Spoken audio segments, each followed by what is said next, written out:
Ya, Oke dah, aman. Oke.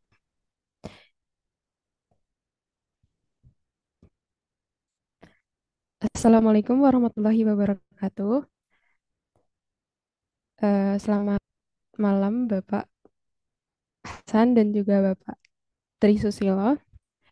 Yang kami hormati Bapak Hasan selaku dosen pengampu mata kuliah Statistika Ekonomi pertama dan juga yang kami hormati kepada Bapak Tri Susilo Wahyu Aji sebagai dosen pengampu kedua. Jadi pada kesempatan kali ini kami dari kelompok 4 akan mempresentasikan mengenai uji hipotesis.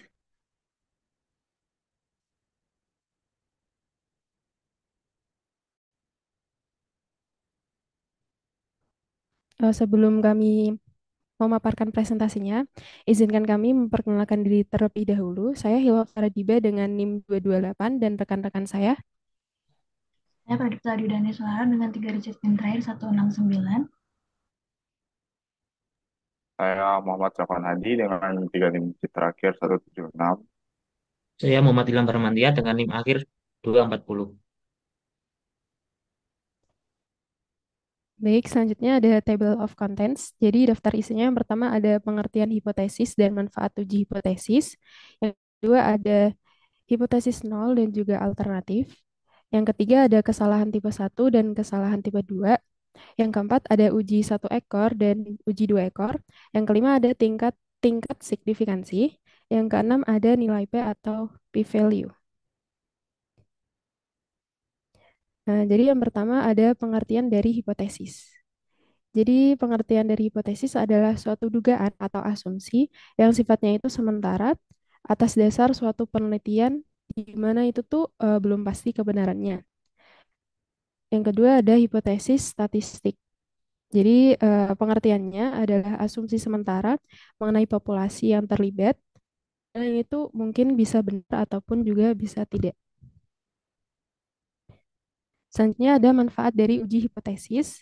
Yang pertama itu memberikan batasan dan memperkecil jangkauan penelitian dan kerja penelitian. Jadi ini tuh hipotesis. hmm, Dengan hipotesis, jadi itu kita tahu batasan masalah apa yang akan diteliti. Kemudian eh, yang kedua ada alat sederhana dalam memfokuskan fakta yang bercerai-berai tanpa koordinasi. Jadi ini tuh hipotesis membantu fokus kita pada fakta yang penting. Di mana ini tuh hipotesis membuat kita tuh bisa fokus ke fakta-fakta penting yang berhubungan langsung dengan topik. Jadi bukan fakta yang tanpa koordinasi gitu.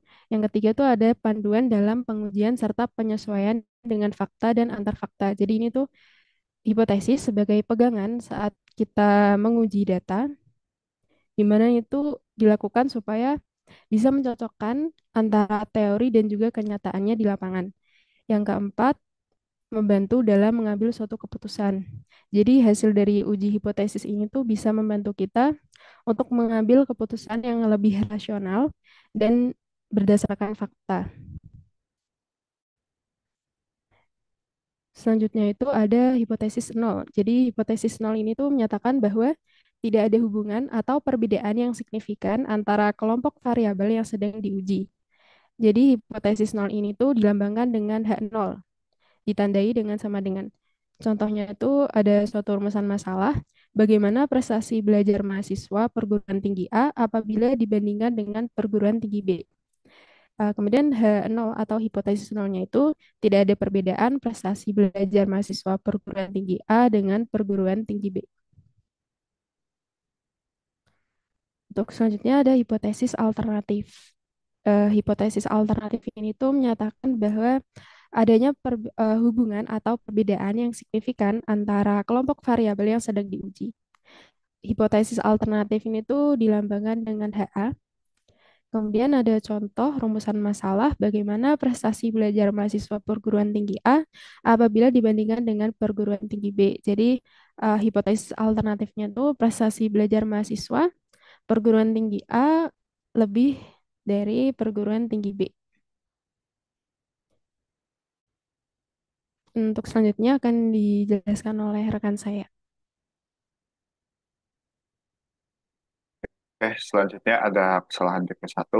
Jadi kesalahan tipe satu itu muncul ketika hipotesis nol atau HO dari sebuah eksperimen besar itu tuh tetap ditolak. Jadi kesalahan ini tuh menyatakan sesuatu yang tidak ada, kesalahan yang tidak nyata.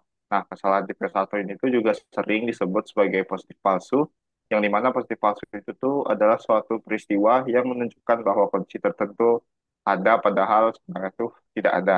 Jadi kalau misalnya contoh contohnya itu seorang pria, eh, seorang pria tidak bersalah atas suatu kejahatan,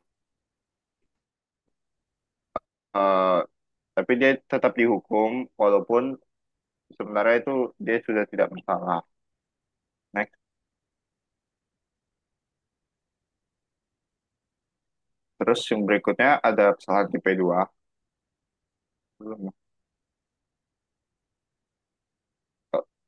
Jadi kesalahan tipe 2 muncul saat hipotesis nol salah, tetapi eh, di- tapi keliru ditolak. Nah, berarti eh, kehilangan pernyataan tentang apa yang ada dan kesalahan. Jadi kesalahan tipe 2 ini tuh dikenal sebagai negatif palsu. Eh, Kebalikan dari kesalahan tipe satu tadi, yang dimana negatif palsu itu adalah hasil yang sebenarnya ditolak oleh pengujian dan diamati sebagai kesalahan. Dan dalam eksperimen itu juga dapat yang memeriksa kondisi dengan hasil akhir benar atau salah. Jadi eh, kesalahan tipe 2 ini tuh misal pakai contoh yang seorang pria yang tidak bersalah tadi itu, kalau kesalahan tipe 2-nya itu dia dinyatakan tidak bersalah, padahal sebenarnya dia bersalah. Jadi kayak kebalikan dari kesalahan tipe satu tadi.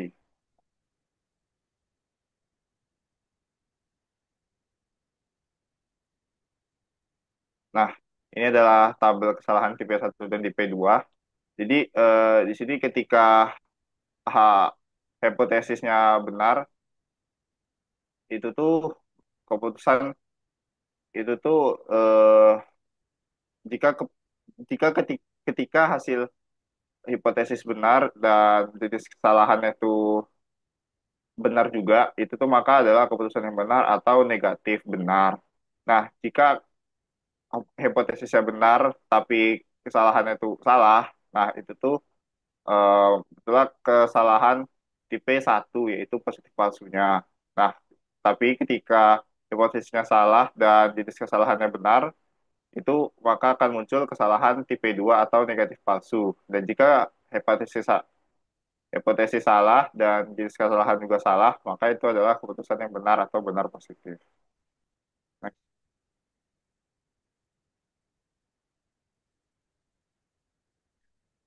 berikutnya ada uji satu ekor. Jadi uji satu ekor atau sisi ini digunakan ketika hipotesis memprediksi arah efek tertentu. Uji ini ideal untuk skenario yang berfokus pada penentuan apakah parameter secara signifikan lebih besar atau lebih kecil dari nilai tertentu. Jadi jenis pengujian ini itu mengevaluasi apakah data yang diamati menyimpang secara signifikan dari hipotesis nol, hipotesis yang tidak ada pengaruh dan tidak perbedaannya, tapi hanya dalam arah yang ditentukan. Jadi uji satu ekor ini tuh untuk dia tuh cuma fokus ke satu arah atau satu ladang lah gitu yang mau ditentukannya. Misalnya kayak A, bukan ke B, bukan ke C. Next.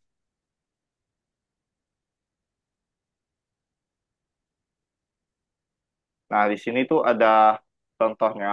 Jadi contoh uji ini ada contoh uji satu ekor dalam pengujian AB. Jadi misalkan sebuah perusahaan e-commerce ingin meningkatkan rasio konversi situs webnya. Nah, tim CRO yang mereka pekerjakan berhipotesis bahwa mengubah warna tombol tambahkan ke keranjang dari biru menjadi merah akan menghasilkan lebih banyak klik dan akibatnya lebih banyak pembelian.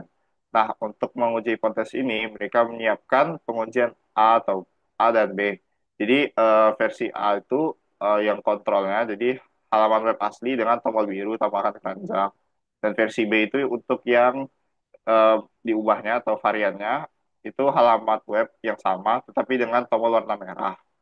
Nah, hipotesis tersebut memprediksi tombol merah akan meningkatkan konversi. Hipotesis nol atau HO atau H0 menyatakan tidak akan ada peningkatan atau mungkin penurunan dalam konversi dengan tombol warna merah. Nah, uji satu sisi ini itu memeriksa peningkatan konversi dengan tombol merah. Jika uji menunjukkan signifikansi statistik atau perbedaannya banyak lagi tuh, maka hipotesis warna merah tersebut berkinerja lebih baik untuk didukung. Dan jika tidak, maka tidak ada cukup bukti untuk menolak hipotesis nol yang berarti peningkatan tersebut tidak signifikan secara statistik. Jadi kalau misalnya di contoh uji satu ekor ini tuh nggak kelihatan ya positifnya, itu tuh berarti ya sudah nggak apa-apa karena memang hipotesis nolnya itu sudah menyatakan bahwa tidak akan ada peningkatan ataupun mungkin penurunan. Nah, terus yang berikutnya ada uji dua ekor. Nah, jadi uji dua ekor itu merupakan metode statistik yang digunakan apabila arah efek tidak ditentukan dalam hipotesis. Tidak seperti uji satu sisi yang mencari signifikan pada satu arah tertentu. Uji dua sisi memeriksa signifikansi pada kedua arah. Jenis pengujian ini juga berguna dalam mendeteksi adanya perbedaan signifikan terlepas apakah perbedaan tersebut positif atau negatif. Nah, jadi di uji dua ekor ini itu kita bakalan menguji suatu hal atau suatu benda itu tuh ke dalam dua arah yang berbeda yang kalau di sini tuh ada positif atau negatif beda dengan uji satu ekor yang di mana uji satu ekor itu tuh mereka berfokus itu antara mencari positifnya atau negatifnya.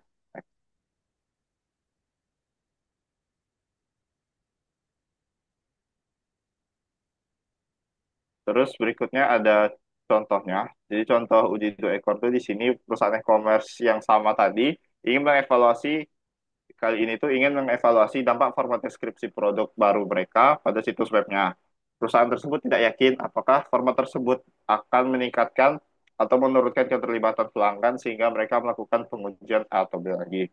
Nah, jadi versi A yang tidak ada dirubah, halaman produk asli dengan format deskripsi standar dengan versi B atau variannya itu halaman produk yang sama tetapi dengan format deskripsi baru.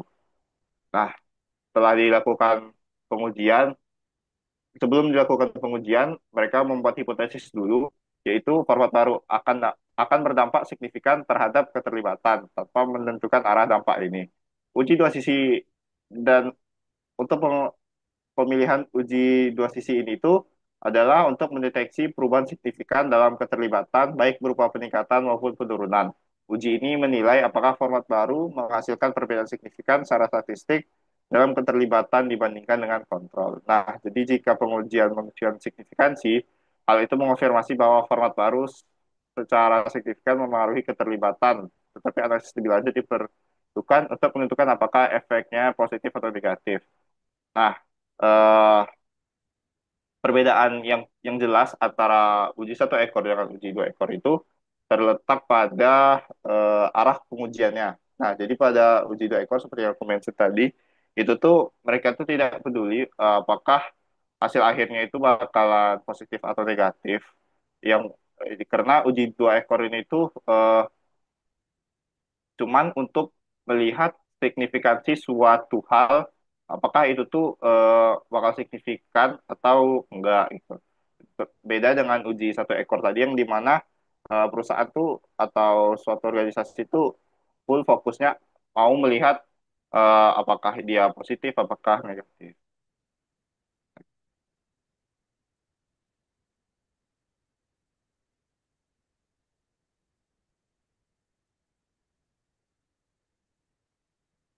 Next. Oke, berikutnya akan dijelaskan oleh rekan saya. Selanjutnya kita akan membahas tingkat signifikansi. Jadi dalam penelitian itu tidak semua hasil dari tingkat signifikansi itu bisa diterima. Terdapat beberapa error yang memungkinkan penelitian itu bisa ditolak. Jadi tingkat signifikansi itu sendiri adalah peluang kesalahan yang ditetapkan peneliti dalam mengambil keputusan untuk menolak atau mendukung hipotesis nol. Atau dapat diartikan juga sebagai tingkat kesalahan atau tingkat kekeliruan yang ditolerir oleh peneliti. Nah, jadi tingkat signifikansi ini itu nantinya akan menentukan apakah hasil uji statistik kita itu menolak nol atau enggak. Terus tingkat signifikansi ini terbagi menjadi tiga jenis besar, yaitu 1%, 5%, dan 10%. Nah, biasanya dalam lingkup bidang sosial itu biasanya menggunakan tingkat signifikansi yang lebih besar, yaitu 5% atau 10%. Untuk ilmu pengetahuan alam atau kesehatan atau yang berhubungan dengan eh, kesehatan atau hal-hal pasti itu tingkat signifikansinya itu 1%. Jadi semakin kecil alfa atau tingkat signifikansi maka akan semakin kecil tingkat kesalahannya. Jadi penentuan dari jenisnya 1%, 5% atau 10% ini ditentukan dari eh, penelitian yang diajukan. Tapi untuk FEB sendiri atau di bidang sosial atau ekonomi biasanya menggunakan 5%. Boleh next?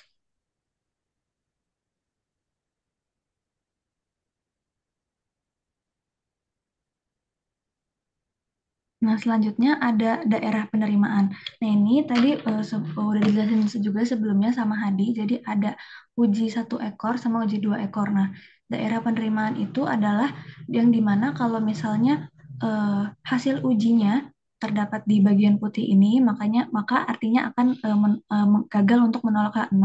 Tapi jika dia ada di yang merah ini, maka artinya itu dia menolak H0. Jadi kalau misalnya uji hipotesis 2 sisi atau 2 ekor itu ada eh, di ujung kiri dan kanan karena dia melihat dari sisi bertambah dan berturunnya. Tapi kalau misalnya 1 sisi itu dia melihat salah satunya aja dari sisi dari sisi turun atau naiknya. Nah, daerah yang merah ini atau yang menolak H0 ini disebut daerah kritis yang dimana persenannya ini alfanya ini adalah persenan yang tadi sudah kita tentukan sebelumnya, yang 1%, 5%, dan 10%.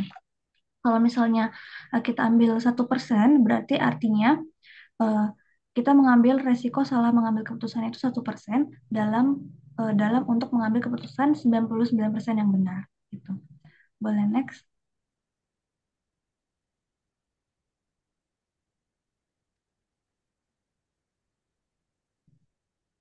Selanjutnya ini ada contoh soal sebuah perusahaan memproduksi lampu listrik yang umurnya menghampiri sebaran normal dengan nilai tengah 800 jam dan simpangan baku 40 jam. Ujilah hipotesis bahwa uh,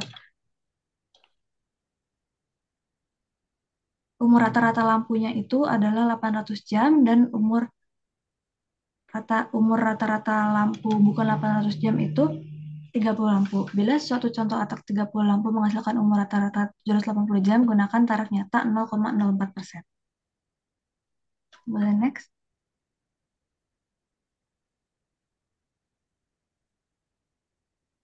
Next lagi.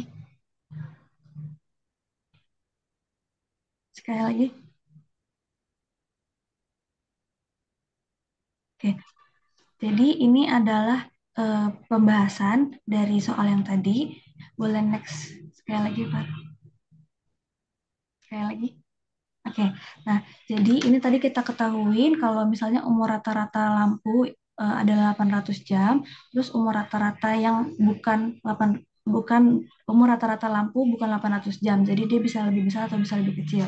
Nah ini rata-rata sampelnya atau X barnya itu 788, alfanya ini 0,04, itu berarti artinya sama kayak 4%, terus N-nya itu 30 itu jumlah sampelnya, terus habis itu ada Z Z002 ini diambil dari tabel Z 2,054. Nah, diketahui simpangan bakunya itu adalah 40. Jadi dia bisa menggunakan statistik uji Z. Nah, lalu kita masukkan ke rumus ini, maka mendapatkan hasil 1,-1,643. Nah, -1,643 ini kan berarti masuk ke dalam zona putih ya, yang dimana artinya gagal menolak H0, yang artinya belum cukup bukti untuk mengatakan rata-rata umur lampu yang diproduksi tidak sama dengan 800 jam. Boleh next, Farah.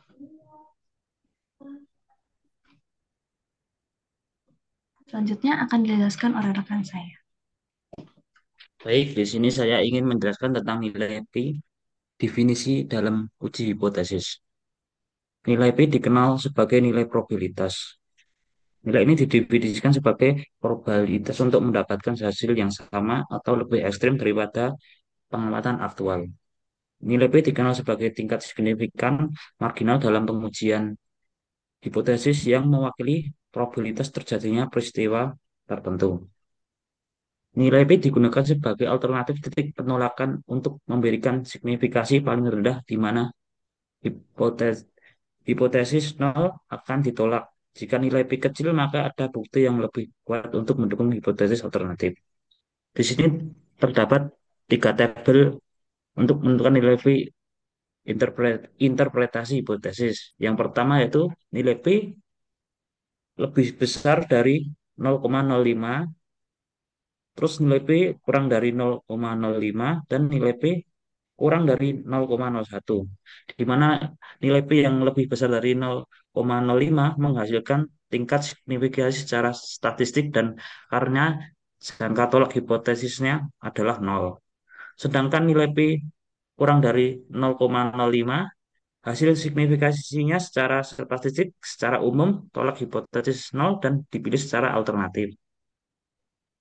Sedangkan nilai P kurang dari 0,01, hasil sangat hasilnya sangat signifikasi secara statistik dan dengan demikian menolak hipotesis 0 dan mendukung hipotesis alternatif. Next, dan rumus nilai P. Untuk mengetahui cara menghitung nilai p-value yang dapat kita hitung, di sini terdapat tiga rumus yang bisa kita gunakan, yaitu dengan menggunakan uji hipotesis satu sisi arah kanan atau menggunakan uji hipotesis satu sisi arah kiri dan bisa menggunakan uji hipotesis dua arah. Yaitu rumus untuk mencari nilai p-value dengan menggunakan uji hipotesis satu sisi arah kanan yaitu p-value sama dengan peluang ubacak Z lebih dari Z hitung. Sedangkan jika ingin mencari uji hipotesis satu sisi arah kiri yaitu p-value sama dengan peluang ubacak Z kurang dari Z hitung. Sedangkan jika kita ingin mencari p-value menggunakan uji hipotesis dua arah yaitu p-value sama dengan peluang U bacak Z lebih dari Z hitung kali 2 jika menghasilkan Z hitung jika menghasilkan minus negatif atau bisa menggunakan p-value sama dengan peluang U bacak Z kurang dari Z hitung kali 2 jika Z hitung menghasilkan nilai positif. Selanjutnya, saya memberikan contoh untuk menghitung p-value menggunakan angka, yaitu yang pertama, jika kita ingin mencari p-value menggunakan uji hipotesis satu sisi arah kanan dengan menggunakan tarif signifikan sebesar 5% dan Z hitung sebesar 2,03, maka rumus yang dapat kita cari yaitu p-value sama dengan P U bacak Z lebih dari 2,03 atau sama dengan 0,0212 yang dimana itu menghasilkan p-value kurang dari 0,02 maka memiliki putusan tolak H0. Sedangkan jika kita ingin mencari p-value menggunakan uji hipotesis satu sisi arah kiri menggunakan tarif signifikan sebesar 5% dan Z hitung sebesar 2,03 maka rumusnya yaitu peluang U bajak Z kurang dari 2,03 sama dengan 0,978 yang dimana itu menghasilkan p-value lebih dari 0,05 atau bisa kita sebut gagal tolak H0. Sedangkan jika kita ingin menggunakan uji hipotesis dua arah, tarif signifikan sebesar 5% dan Z hitung sebesar 2,03, maka kita dapat menggunakan p-value peluang U bacak Z kurang dari 2,03 kali 2, yaitu 0,0212 kali 2 sama dengan 0,0424, yaitu di mana menghasilkan p-value kurang dari 0,03. Maka p-value-nya tolak H0. Next, di sini saya akan menjelaskan contoh soal untuk menentukan nilai p-value. Sebuah toko elektronik maklum bahwa rata-rata harga TV yang dijualnya ada 5 juta dari 100 sampai sampel harga TV yang diambil. Ditemukan rata-rata harga sebesar 4.800.000 dengan standar deviasi sebesar 500.000. Uji hipotesis dengan tarif signifikan sebesar 0,05. Apakah klaim tersebut benar?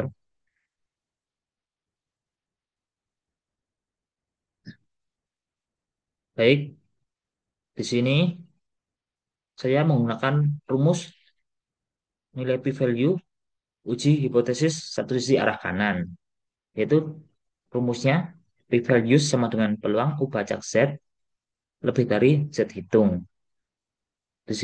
Dalam soal tersebut dijelaskan bahwa hipotesis nolnya sebesar 5 juta dan hipotesis alternatifnya sebesar 5 juta.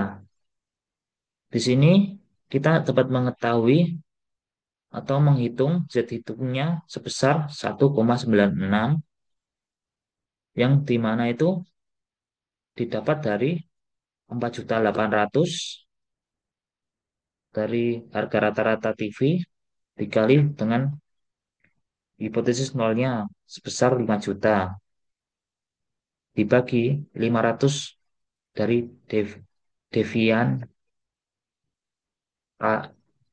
dibagi 100 sampel TV, maka menghasilkan nilai min 4 pada Z tabel atau bisa kita sebut 1,96 pada tarik signifikan nilai P yang lebih dari 0,05 terus yang dimana itu di- dimiliki dari grafis ini lebih condong ke arah sisi kanan karena nilai Z hitung kurang dari 4 maka di dalam Z tabel yaitu 1,96 atau bisa kita sebut tarik signifikannya kurang dari 0,05 maka diputuskan tolak H0. Artinya klaim bahwa rata-rata harga TV yang dijual 5 juta itu tidak benar. Sekian dari saya kembalikan ke moderator. Sih atas partisipasinya kepada teman-teman semua. Mohon maaf apabila kami dari kelompok 4 eh, memiliki banyak kesalahan dalam perkataan atau dalam penyampaian presentasinya. Terima kasih. Sekian dari kami kelompok 4. Wassalamualaikum warahmatullahi wabarakatuh.